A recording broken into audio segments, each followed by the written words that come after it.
नाज़रीन, अवामी न्यूज़ में ख़बरनि जो सिलसिलो जारी है। हिन वक्त असीं तव्हांखे खिपरो में ख़बर ॾींदा हलूं त PPMN पीर अमीर अली शाह जीलानी खिपरो लॻ निज़ामुद्दीन नोड़ी भटियाणी में पहुची जीलानी जमाए जे मक़ामी अॻवान असगर अली जे नंढे भाउ अब्दुल रज़ाक नोड़ी जी वफ़ात ते मरहूम जी जनाज़े नमाज़ में शिरकत कई है। इन बाद हिंगोर जा बिरादरी जे माण्हुनि पारां ॾिनल चांहि जी दावत में शिरकत कई। इन मौक़े ते PPMN पीर अमीर अली शाह जीलानी मीडिया सां ॻाल्हाईंदे चयो आहे त को ज़ाहिरी कोन थो लॻे, पर अरबाब साहब सदाईं अहिड़ो चवंदा आहिनि लोक लॾण में अंधी अॾण में सदाईं अहिड़ो कमु कंदा आहिनि।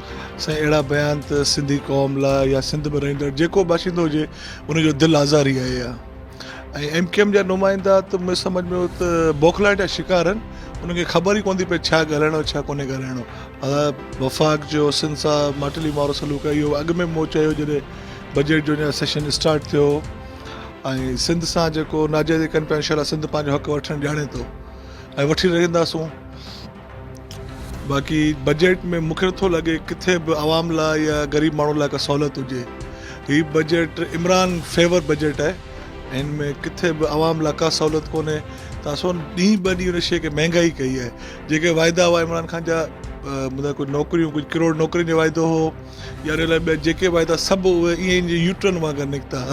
तव्हां ॿियनि सूबनि जे निस्बत सिंध खे ॾिसो त सिंध में घणो कमु थियो आहे, रोड घणा ठहिया आहिनि। असांजो वॾे में वॾो जेको पीपल्स पार्टी जो गौर हूंदो आहे हेल्थ ते, हेल्थ जा जेके असां NICVD जेके ठाहिया आहिनि, थरपारकर जंहिंखे असांजा दोस्त चवंदा आहिनि इलाइक़ो, उन में NICVD यूनिट आहे, टंडो लहर में आहे, टंडो मोहम्मद खान में, उन लाइ पूरे सिंध में NICVD जा ॼार विछायल आहिनि। थरपारकर मिठी में जेका असांजे ॿारनि जी हॉस्पिटल आहे उहा कराची या इस्लामाबाद खां बि बहितर आहे ऐं उन लाइ उते असां वटि बेस्ट डॉक्टर्स आहिनि, बेस्ट टीम आहे असां वटि उते सिंध पूरे में ओवरऑल।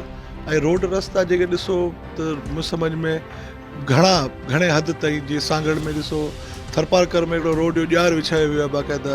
साईं वॾनि खे 2013 खां वठी 2018 ताईं को पीपल्स पार्टी जी गवर्नमेंट रोड वग़ैरह न कमु थिया आहिनि ऐं हींअर बि असांजा कमु आया आहिनि रोडनि जा। ऐं ॿियो असांजो गौर हूंदो आहे पाणी लाइ ऐं एजुकेशन लाइ, थोरो बहितर करे सघे कोशिशि करूं पिया, अञा बि उनखे बहितर कंदासीं। मज़ीद खबरों और तफसीलात के लिए विजिट करें हमारी वेबसाइट www.awamiNewsHD.com।